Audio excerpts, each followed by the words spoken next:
Alrighty, everyone, welcome back. This is not a dueling, playing video. This is me talking about the Forbidden List and the overall health of Yu-Gi-Oh! In general. So, there are a lot of people who believe that this is a healthier format as far as the game has gone since the Tearlaments generation, because Tearlaments, when they first came out, I wasn't here for that, so I took a hiatus from Yu-Gi-Oh! And I came back after all of that nonsense. But I've seen Tearlaments at full power, and I just don't understand where Konami's heads was at when they invented that deck. Granted, when it comes to the TCG and the OCG, we both know that they are very different games. But it seemed that both of the formats were dominated by tier limits at that time when they were first at full power. And rightfully so. They did stuff when things were banished. They did stuff when things were discarded. They did stuff when things were milled. They did stuff. There was no stopping them. There was not enough interaction that one person could have in an opening hand against a tier limits player, including another tier limits player that could stop someone from winning if they went first. There are those one offs, but a lot of times, if you won the rock paper scissors, the dice roll, whatever y'all did to determine who went first, that particular person had the advantage. And Yu-Gi-Oh has devolved into if you go first, you most likely win. Now, I remember when Dark Worlds first came out, they were a going second deck, particularly because when I say Dark Worlds, I mean the structure deck with Grapha, not when had Silver, Gold, Beige, all of those low level ones with no real concept to them, but when you had Grapha drop. That's one of the things that I enjoyed about that particular deck, is because it didn't matter if you went first or if you went second. With that deck, you stood a chance. Um, Nowadays everything's being streamlined into money, money, money. How do we get the money? And so they're building decks intentionally to get people to sort of buy into, how do I put this nicely? Let's take a step back from my train of thought here, and let me go and talk about the community as a whole. What I've noticed stepping away and coming back, I went to a few tournaments, and the personality of the average competitor, in my opinion, has changed. Maybe I've gotten older, I've matured a little bit more, but from what I've seen, there are a lot of egos involved with Yu-Gi-Oh! And tournaments. And that would be fine if there was something to be, I'm not going to say proud of, but something to feel some sort of sense of accomplishment, because the decks that exist now are like autopilot decks. And of course, you have each individual person who runs it based off their personality, but the core concept of most of the decks that are winning are identical. There are maybe one or two card differences, but that's about it. Now, when it comes to, I'm going to go back to Dark World, they're like, oh, well, that deck's the same. Perhaps the core ish, depending on how you play it, because there's Danger Dark World, there's Ken and Gen Dark World, there's Fable Dark World, and some of those decks are now seeing competitive play. There are new Fables coming out. People are talking about that. You can also splice Fiendsmith into Dark World and have. Fiendsmith is its own issue, but you can have a Twilight Dark World deck that summons out Chaos Angel like that. And you might, those aren't the best concepts. They may not be the best concepts to you, but there are people out there who I've seen play these decks, and they work really well. The problem is when one person finds a winning recipe, everyone else wants to jump on that bandwagon, and they don't want to think about the potential of anything else. And Konami is capitalizing on that. Because I saw a video online where you had in the OCG, which again is a different game with a different ban list, you had cards that were printed in common rarities or maybe super rare rarities, but then you bring them to the TCG, which is again a different game. and they have upgraded their rarities and then increased their price, sometimes over 100%. So a card that costs $1 in the OCG or maybe $5 in the OCG will cost $50 to $150 here.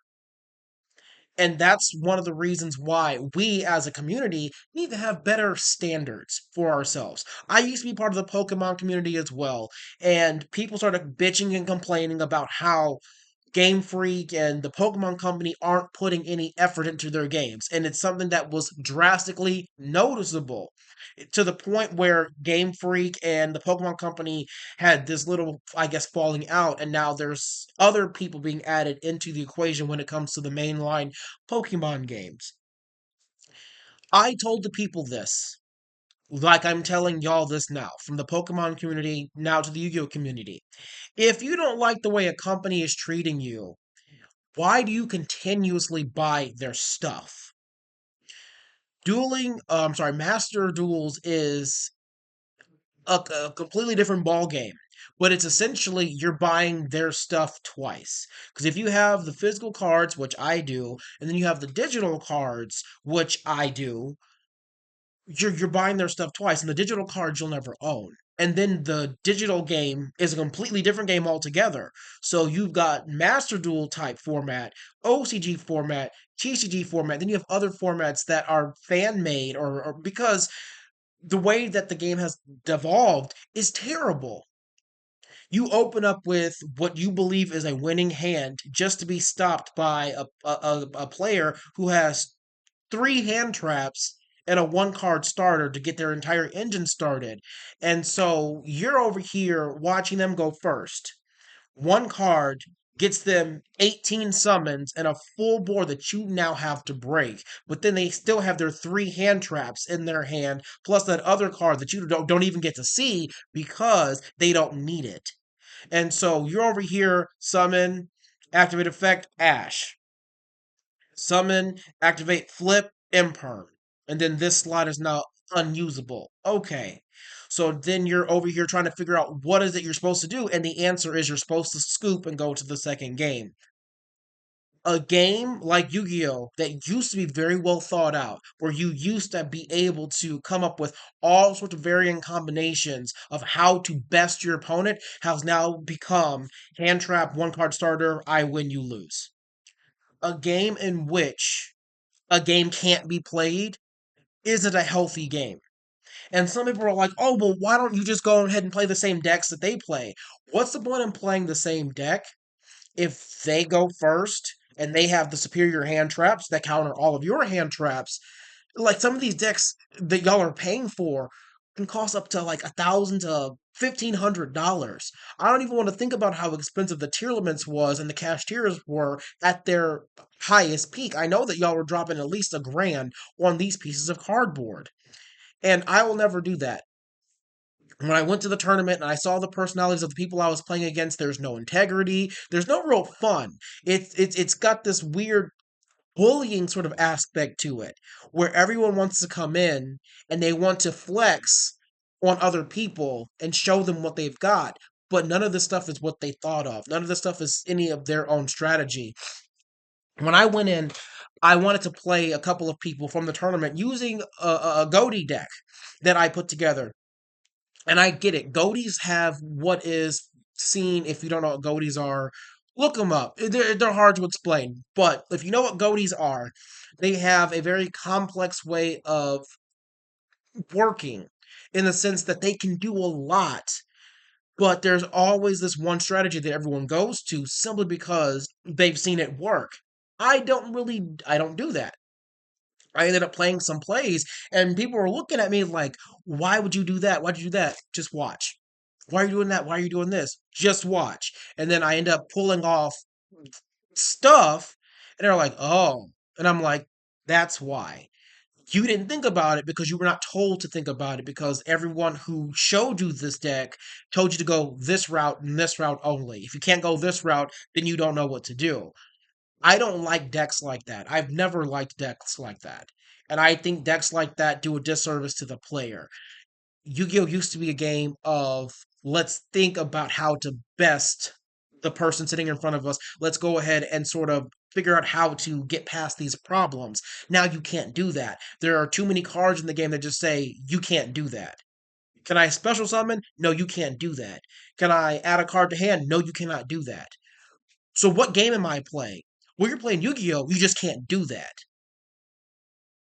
Why are there cards in the game that say you cannot do that? Why is Max C banned in the TCG, but you have Ash Blossom at 3, you've got Imperm at 3, you've got Evenly Matched at 3, you've got all of these cards that say you cannot do that at 3. Max C doesn't say you cannot do that. It doesn't. But yet it's banned because, to be fair, I don't want Max C back, but I don't think it's fair to pick and choose which cards we want to introduce. And then you get cards like Barone. They're like, oh, Barone is just so degenerate. No, Barone is not degenerate. Barone is not degenerate. There are cards that are much more degenerate, such as King Calamity, such as Crimson Dragon, such as Albion, such as Appaloosa, such as IP, such as SP, that are far more degenerate. Barone takes some decks a lot of resources. And I get there are other decks that can summon her out a lot easier. The Ice Jades can summon her out like it's nobody's business. But there are other decks that have to work a little bit harder that may have had Barone as a viable solution. There are also some decks who, when Barone was hurt, they didn't give a fuck. They just went somewhere else. But those decks that needed Barone just to be a little bit competitive were now broken. Same thing with Isolde. Like Isolde worked really well in the Noble Knights, but there are other decks who abused her, so they banned her outright instead of, and you see where I'm going with this. Because if someone finds a recipe for a particular card, instead of them changing what the card says, making it deck specific, or to give it that bonus, particularly for its archetype, and saying other decks have to wait an extra turn, they decide just to ban the card in general, not really hurting the deck that is abusing it, but crippling the deck it was meant for. I don't know why Yu-Gi-Oh does that. I don't know why Konami does that. A lot of my friends have said it's money based, which, to be fair, could be true because a lot of the cards that you'll notice that aren't really worth much are the ones that typically get hit. The ones that are bringing in the money that we're paying for, the money that we know we're getting scammed out of. Because let's be clear, when you go out and you buy these expensive ass decks, you know in the back of your mind, I've talked to many of you in person. All my friends agree that there is a chance that these tier one, tier zero decks are going to get hit at some point. So you know you're dropping five, 600, thousand, $1,500 on these cards, knowing that at one point they may not be usable in a tournament setting anymore. That's the part that gets me the most. And I wish that they had a particular type of tournament where there's a casual tournament where there are certain decks that are just not allowed to be played. That way it would make it more fun for people. And you would see a huge, in my opinion, you would see a huge uptick in the Yu-Gi-Oh community. Because imagine, and I get it, you have Edison format, but Edison format, in my opinion, is too old. There are certain decks that really reign supreme in the Edison format, and those are the only decks you see. So again have that same problem of running into the same decks, the same types of people, the same combinations, and it's repetitive and it's boring. Granted, in my opinion, the Edison format is not as toxic as what we've got going on right now. I don't know what you call this. I call this the hand trap era because the decks that I run, and you'll see on my channel, I run decks that are fun. And it's hard to have a fun time going in knowing that if I don't go first, I'm never going to have a chance. So I will play on Dueling Nexus or I'll play on Master Duels. And there are sometimes like I beat a tier limits player, but I had to have every single out in my handbook in order to do that. I had to work 5 times as hard and outthink this person because it just was so disproportionate. It's like Goliath and David, everyone's like, "Oh, well David beat Goliath." Yeah, but you didn't see the fight. You didn't see how did David end up afterwards. Did I end up sweeping the Timberlands player? Absolutely not. I think I won like by 800 life points. But I still ended up winning, but it was so disproportionate and it was so difficult to do. And I start thinking to myself, and I'm sitting here in front of my computer, is this really fun for me? And I don't know how to change. Well, I do.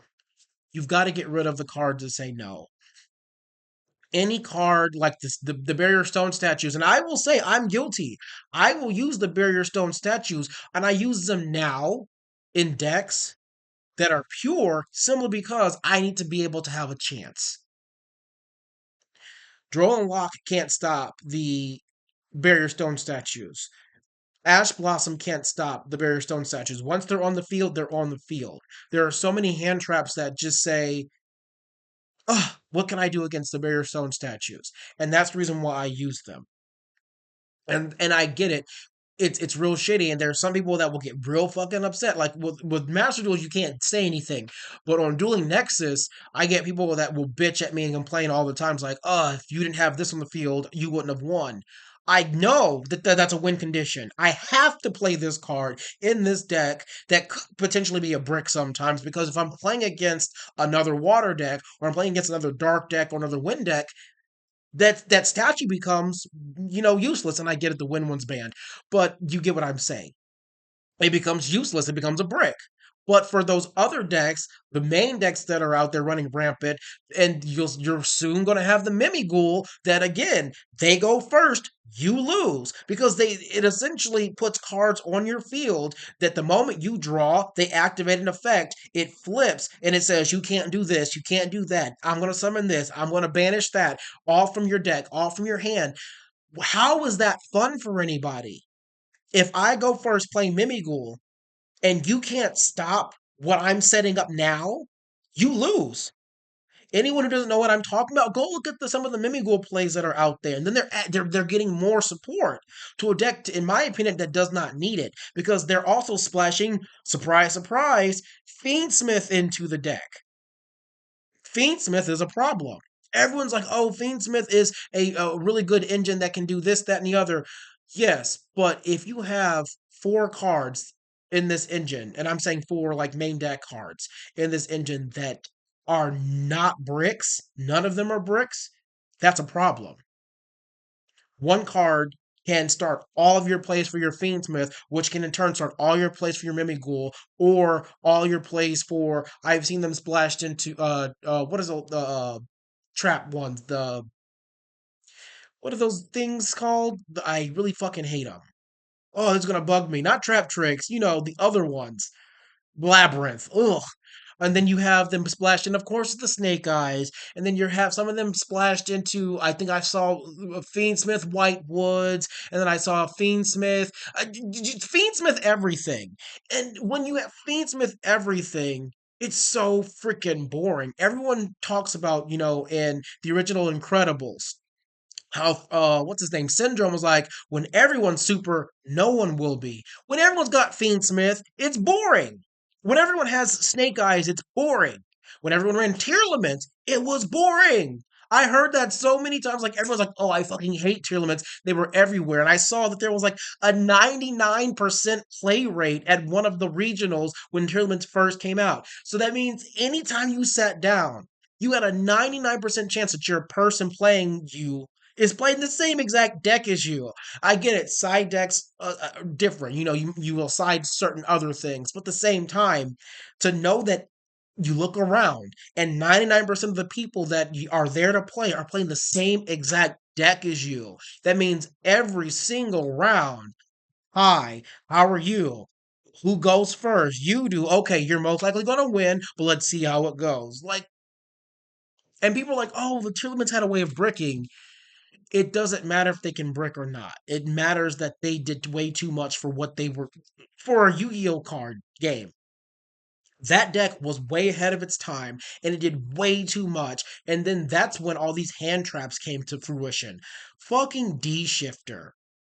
D Shifter is one of those cards that I'm thinking to myself, Why is this card a thing? This card should not be a thing. A card that says if you have no cards in your graveyard, pitch this until the end of the next turn, every card into the graveyard is banished. Y'all, there are some decks that absolutely abuse the shit out of that, and some decks that say, "Huh, Fluanderies," and they hit some. What they hit the statue. I don't know what they hit for Fluander. I think it was the statue because they said that it wasn't fair because you summon the statue and you can only summon wind or special summon wind. Okay, but you have D Shifter that says any card sent to the graveyard is banished.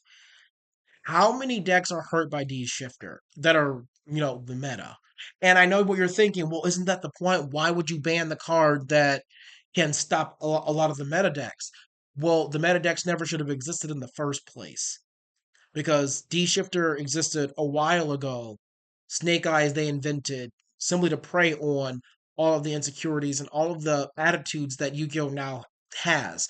And everyone has this, from what I've seen, the same sort of reaction. And when it comes to the band list, it's like, I want this band because of this. I don't like this. I don't like that. But then you ask them, what do they like? And they'll tell you some same degenerate bullshit. What happened to the strategy involved in this game? If we were looking at this list, I'm looking at them. Some of these cards, to me,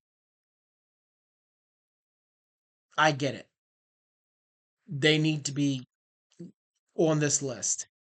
Granted, there are some cards on here that if Konami and the Yu-Gi-Oh company had got come together and said, "Hey, we're going to start implementing these different types of cards, aka Link, aka Synchro, aka whatever," some of these cards would never exist on this list because of the format that they choose to create, because of the new mechanics that they choose to create. They have to go in and ban things because they didn't think about it. There are certain cards that, if in my opinion, could be eroded by simply adding this card cannot be used as a blank. Because there are cards out there that have that on there.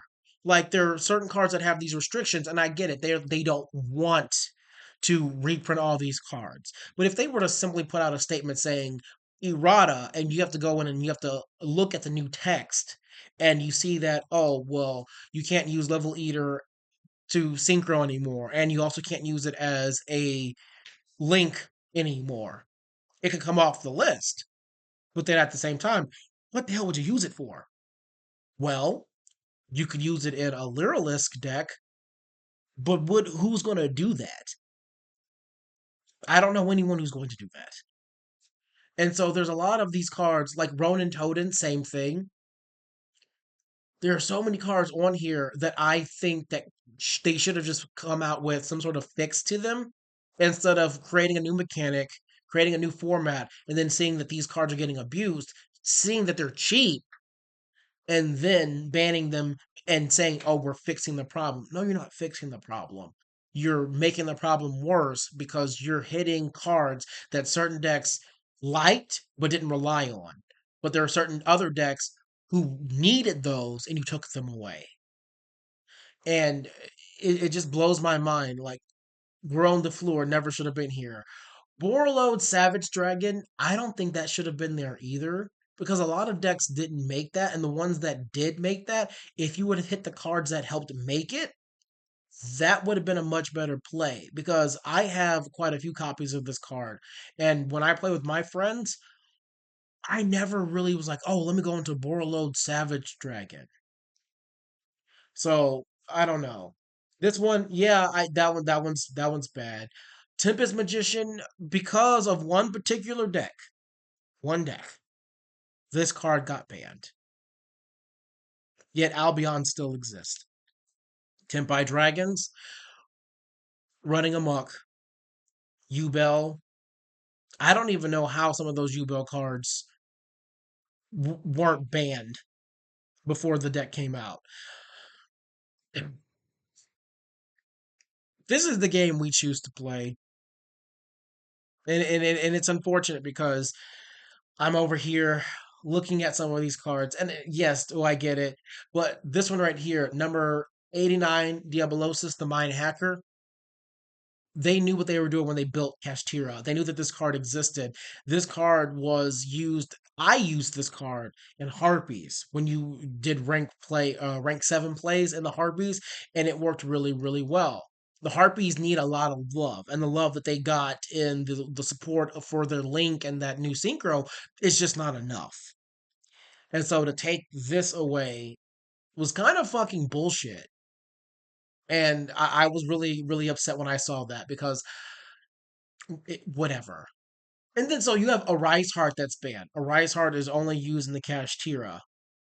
I, I I understand the Kashtiras are degenerate, but how can you go after Kashtira a Rise Heart?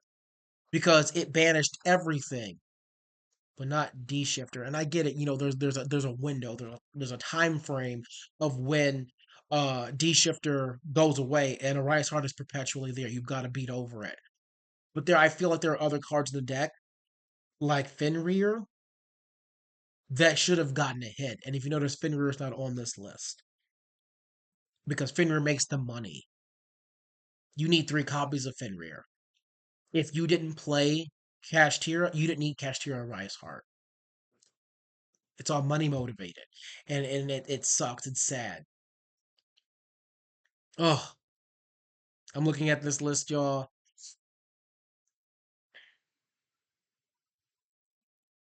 How is Heavy Storm? Well, I know I get Heavy Storm because if you blow up your own shit, yeah, that's bad. Same thing with Giant Trunade. You pick their shit up off the thing, and then they're left they're stuck helpless. What 9 times out of 10 with the format that it is now, unless you're Labyrinth or some sort of trap deck, that card is not going to do anything. And I'm surprised that the Secret Village of the Spellcasters, again, granted, it's a double-edged sword. If they were to able to clear your field of all monsters, then you can't use spell cards. But if someone goes first, like with my Altergeist, I have plenty of ways of getting that card on the field first turn.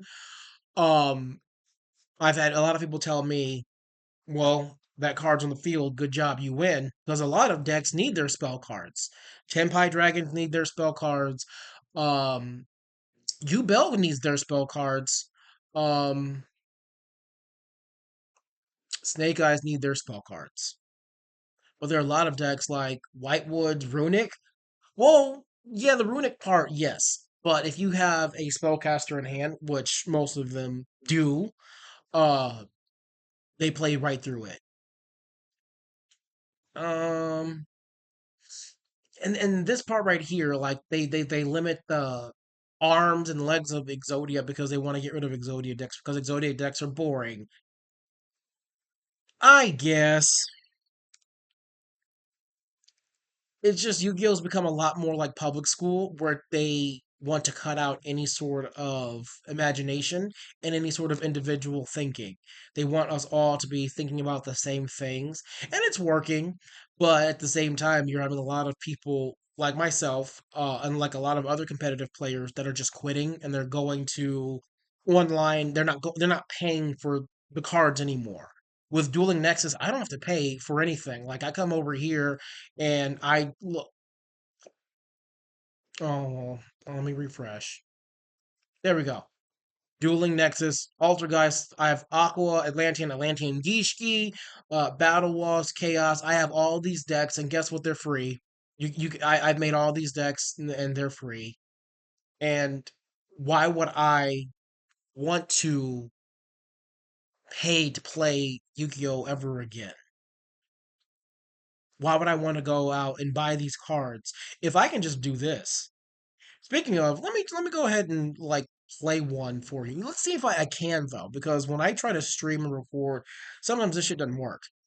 But let me go ahead and shrink this down a little bit so that way you guys can sort of get a fuller picture. And so let's go here, single.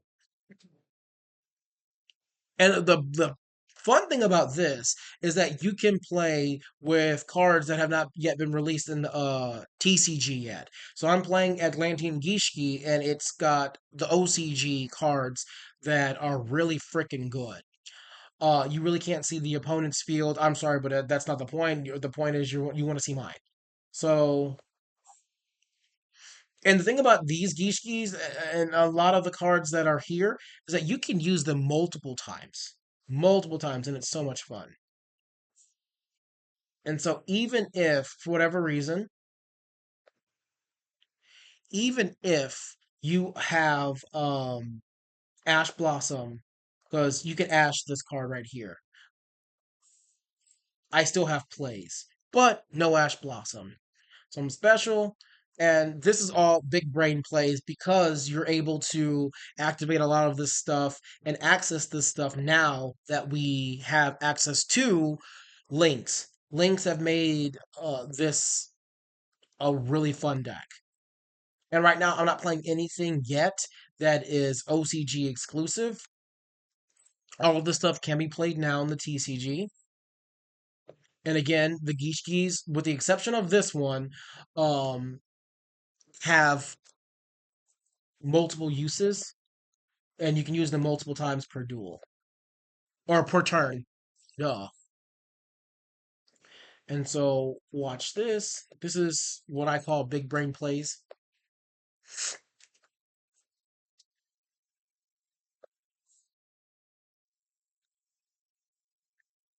Yeah.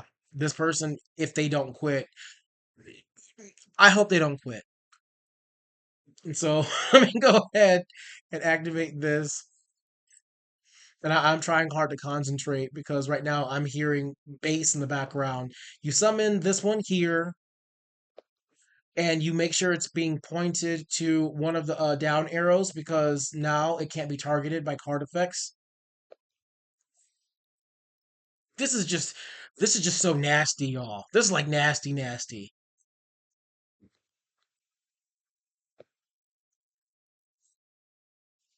Like all of this is just so gross. And again, so these two are the only two that are OCG exclusive. So you've got Nebetis, the Royal Mermail, and you can see down here it says OCG here. And then you have the Abyss Sting Trinia. And so keep watching. So let's go ahead and activate pitch. Get this one. Activate pitch. Get another one of these. And then we're going to have a grand old time.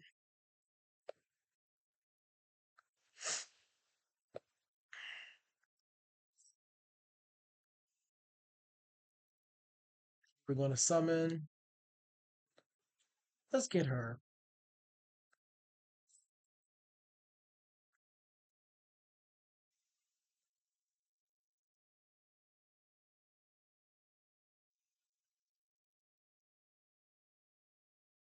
One, two, three.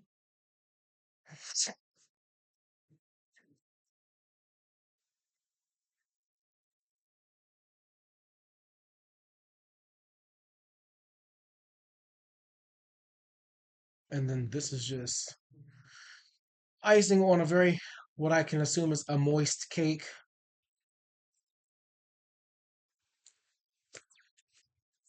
And let's see what he does. Why are it's different on both of my screens? So my head is huge on this one. Oh, he evenly matched me, and this is the degenerate bullshit I'm talking about. So I'm gonna banish one, two, three, four, five.